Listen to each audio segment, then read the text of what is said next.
அழகு, நடிப்பு, தைரியம் அப்படின்னு 30 ஆண்டு கால தமிழ் சினிமாவின் எவர் கிரீன் ஐகான் தான் நடிகை குஷ்பு அவர்கள்.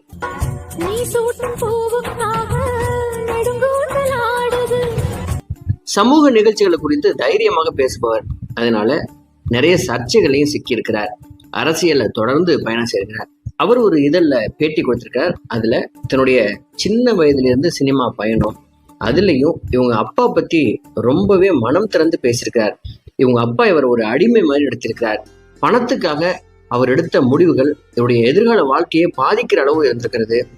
உங்க அம்மா கிட்ட பேசுறதுனா கூட அவங்க அப்பா பர்மிஷன் கொடுத்தாதான் பேச முடியுமா? அப்படிப்பட்ட ஒரு அடிமைத்தனத்திலேருந்து எப்படி வெளியில வந்தாங்க?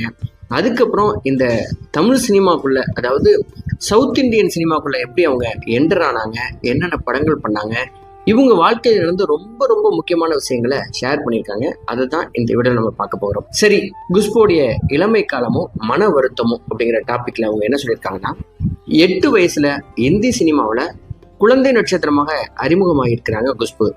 அதுக்கு காரணம் அவங்க குடும்ப சூழ்நிலையும் அவங்க அப்பாவுடைய ஆசையும் தான் காரணம்னு சொல்றாங்க. 1983ஆம் ஆண்டு இவங்க 13 வயசுல போனி கபூர் இவங்களை ஹீரோயின் ஆக்கியிருக்கிறாங்க. அப்போவே ரஜினி கூட இந்தி படத்துல நடிக்க வாய்ப்பு வந்திருக்கிறது. தென்னிந்திய மொழி நடிகர் கூட நடிக்கிறது சரி வராது அப்படின்னு குஷ்புவோட அப்பா சொல்லி அந்த வாய்ப்பை தவிர்த்திருக்கிறார். கோபுரங்கள் சாய்வதில்லை படத்தின் இந்தி ரீமேக்ல ரிஷி கபூருக்கு ஜோடியாக நடிக்கும் வாய்ப்பு வந்திருக்கிறது குஷ்புவுக்கு. சம்பள விஷயத்துல குஷ்புவின் அப்பாவுக்கு உடன்பாடு இல்லை அப்படிங்கிறதுனால அந்த வாய்ப்பை மறுத்திருக்கிறார்.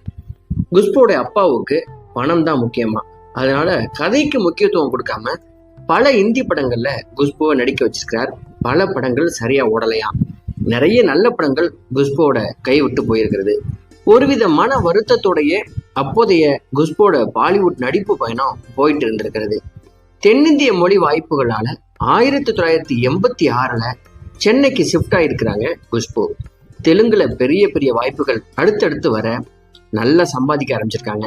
ஆனா இவங்களுடைய எல்லா முடிவையும் இவங்க அப்பா தான் எடுப்பாராம். அவர் அனுமதிச்சாதான் மும்பையில வசிக்கக்கூடிய குஷ்பு அம்மா கிட்டேயே குஷ்பு போன்ல கூட பேச முடியுமா?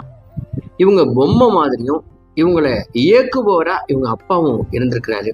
இவங்க சம்பாத்தியம் என்ன ஆகுதுன்னு இவருக்கு கடைசி வரைக்கும் தெரியலையா.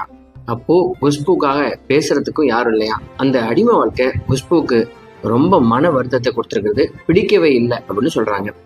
ஒரு நாள் துணிச்சலா குஷ்பு, நான் சம்பாதிச்ச பணம்லாம் எங்க அப்படின்னு இத்தனை நாள் அவங்க மனசுக்குள்ள அடக்கி வச்சிருந்தாங்கல்ல, அப்படி இருந்த எல்லா கேள்விகளையும் அவங்க அப்பா கிட்ட கேட்டிருக்கிறாங்க. அதை பிடிக்காத அவங்க அப்பா, அதுக்கெல்லாம் பதில் சொல்ல முடியாது அப்படின்னு உடனே உங்க குடும்ப